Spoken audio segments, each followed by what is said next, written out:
let's look at credit bureaus because we do want to control our electronic reputation as best we can. My credit bureau report these days, as you can tell, has nothing on it because anything that's old drops off of there. Let's look at how this stuff works. Your account information is removed from your credit bureau report after it is 7 years, after 7 years from the date of last activity on that account. And since I have no debt accounts that have any activity on them in the last 7 years, it's completely clean. Okay? The exception to that is if you have filed a Chapter 7 bankruptcy, and that will stay on 10 years. But everything else is going to stay on for 7 years. That's how it happens. The Chapter 7 is a 10-year stick. Everything else is 7 years from the date of last activity. Now, if you haven't paid the bill and you've got a bad debt, they may figure out a way to keep the activity going on that, okay? But just not paying it and think it'll go away, that's not the point. The point is, once something is old, bad credit, it will drop off as long as it's just like you paid something slow. That time 4 years ago you paid your car payment slow when you got laid off. That's getting less and less important the older it gets. And by the time it's 7 years old, it will just completely go away. That's the point of that. The only information that can be removed legally from your credit bureau report is inaccurate information. Do not fall for credit repair scams. You cannot repair credit except if the credit has inaccurate items on it. If you've got something on there that's somebody else's account, you can have that taken off. If they've inaccurately reported your account, you can have it either corrected or removed, and we'll walk through that. But don't go paying somebody money to do this.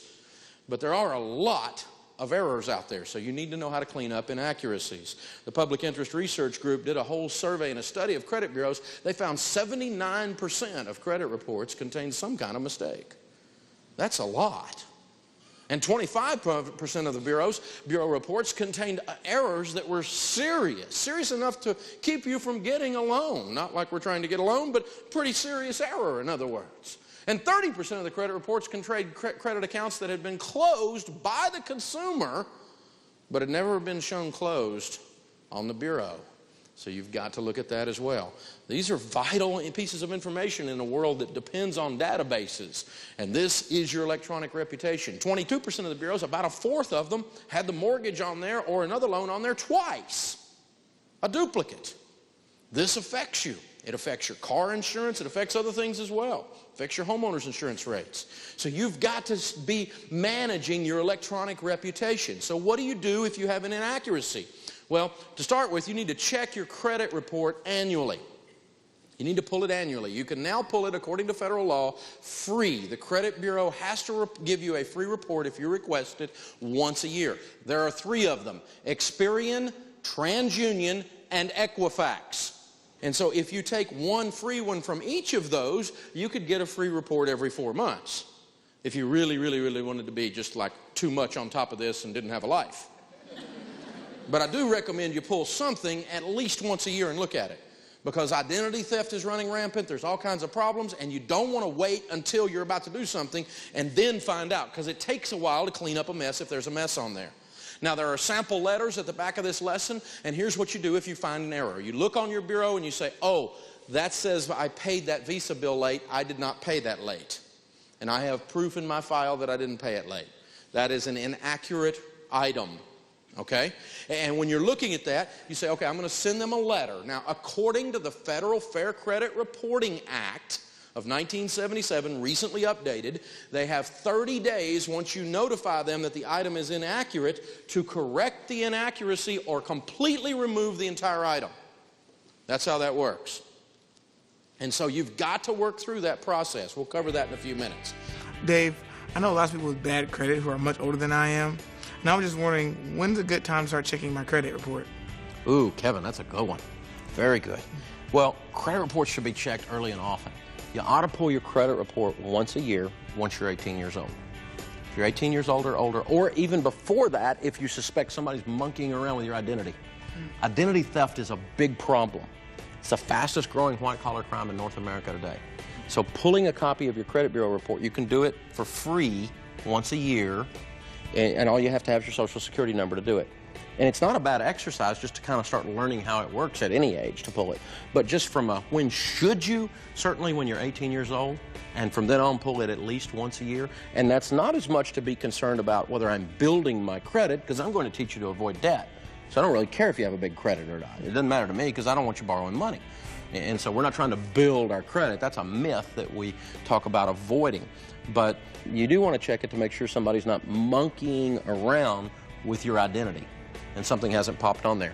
Because you could be in a roommate situation in college and somebody picks up, goes through your stuff when you're not there, gets your social security number, gets your credit card and uses it wrong, something like that. And then all of a sudden you've got this mess on your hands and you didn't catch the fact that there was a mess because you weren't staying on top of it and monitoring it. So more than anything, remember your credit bureau report is your electronic reputation. And you want to protect your reputation. And the way you do that is you check it ever so often, at least once a year. Great question. Very good. Now, what do you do if you've got identity theft? And identity theft is rampant. 15 million people this year have had their identity stolen. Their social security number, their driver's license number, their credit card number or numbers. It is the fastest growing white-collar crime in North America today. So what to do, what to do, what to do? Well, when we get to the insurance lesson, I'm going to talk about identity theft protection, which I now believe in, if you get the right kind, and I'll show you what to do with that. But if you don't have that, and if you have your identity stolen, here are the steps, and here's what you do. Because it takes the average consumer about 600 hours to clean up a mess once their identity is stolen. It's a big deal, and it's a problem. The first thing you do is you place a fraud victim alert on your credit bureau report. A fraud victim alert on your credit bureau report. And you can do that for free.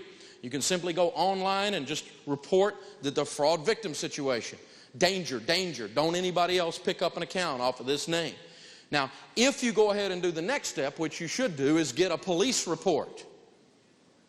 If you do that and you turn in the police report to the credit bureau, they then will make that fraud victim alert permanent on your bureau. If you do not, it will only stay on 90 days. They'll leave it on there for 90 days and then they'll drop it off if you don't get a police report showing that your identity has actually been stolen. So go get a police report if you have suspicion or proof that it's been stolen. Sadly, it's usually fairly easy to have proof because about 80% of the identities are stolen by people you know, called scum. When you steal someone's name, when you sign someone's name that's not your name, you are by definition a criminal. You are a bank robber. This is a crime. It's criminal fraud. Go to jail time stuff. Okay? So this is it's not something you want to fool with. So when you do the police report, you got to tell the truth. It was my mother. It was my brother. It was my old roommate. It was my ex-fiance. It was this guy down at work. I mean, if you know, you got to say. Otherwise, you're participating in the fraud then. Okay, so you have to be completely clean with this process. The next thing is, remember, this is theft. When someone steals your checkbook, one time a guy threw a brick through my wife's window while she was at the gym, grabbed her purse out, and went and started writing checks on our account, signing Dave Ramsey and Sharon Ramsey's name on the checkbook. Were we liable for those checks? Yes or no? No. When they got to the bank accidentally paid one of them, and the bank ate that one. The rest of them, the bank denied, and the store didn't get to collect the money. They called us, wanting the money. We said, we're not paying you the money. We didn't sign the checks. A thief did that. You didn't check ID, you lost the money. That's how that works. If you'd have looked at that lady's picture, I don't think it would have looked like Sharon. It's just my thought. I don't know. And I think that's what you'd have found. So they lose their money. So when there's a theft occurs, you're not liable in this situation, so you owe nothing, and you need to pay nothing. Remember that. Because the credit card companies and some of these other people will act like you're the criminal. And you're supposed to pay. And all these bad things are going to happen to your credit if you don't pay. And that's wrong. Someone stole your identity. Open an account with Doofus Bank Incorporated over here because Doofus Bank didn't check and make sure it wasn't Toby Cocker, the Cocker Spaniel. And then they went and ran up a bill. Well, the bank is the one that got ripped off by the criminal, not you. You didn't lose any money, nor do you owe any money under the law. And don't let them bully you or push you into paying something that you don't owe. That is a big deal. The next thing you do is to contact the Fraud Victim Division of the creditor and furnish them documentation. Now, sometimes when you contact the Fraud Victim Division, again, they're going to treat you like you did something wrong because they think you ran up the bill and just don't want to pay it and you're acting like it's fraud. And that I'm sure that happens sometimes, but they treat everybody that way. And it's crazy. Customer service is two words that don't go together in the credit card world, okay? So when you go to the Fraud Victim Division, be prepared, if you're the victim, to be treated like the criminal. And don't be pushed into paying this stuff. And here's what you've got to do. You've just got to be persistent. You now have a new hobby. And you will fight this, and you will provide documentation, and you will fight it, and you'll provide more documentation, and then you're going to send out more letters, and then you're going to do this, and you're going to put these freezes on your bureau and these different things, and finally, eventually, it'll go away. And I'll tell you what, yeah, if it's a relative of yours, you need to take care of this. Just a thought.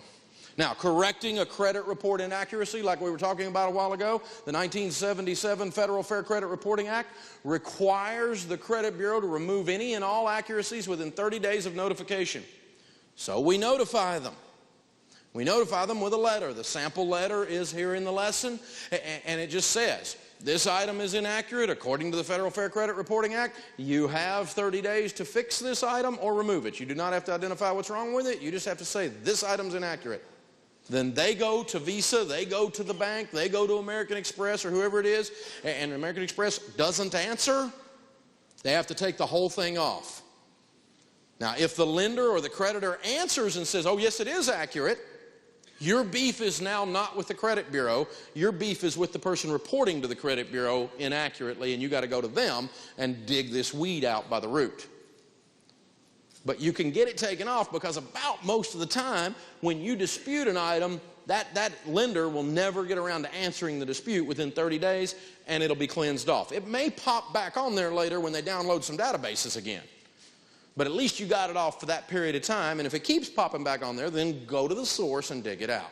That's how that's going to work. All of these letters should be sent certified mail, return receipt requested, so that you can prove that they got the letter. You got the letter on June 6th, so you have till July 6th. You have 30 days. After that, I'm going to make you my new hobby. I'm going to just beat on you until you take the entire item off. I don't want to hear correspondences in the mail. You have 30 days by federal law. Cleanse it. That's it. I'm not arguing with you about this. And if you get on them like that, they'll do it. You have to be persistent. If the item isn't corrected within 30 days, you should request that they remove the entire item from your file. Get it completely out of your life. If you have complaints, you lodge those on this subject with the Federal Trade Commission.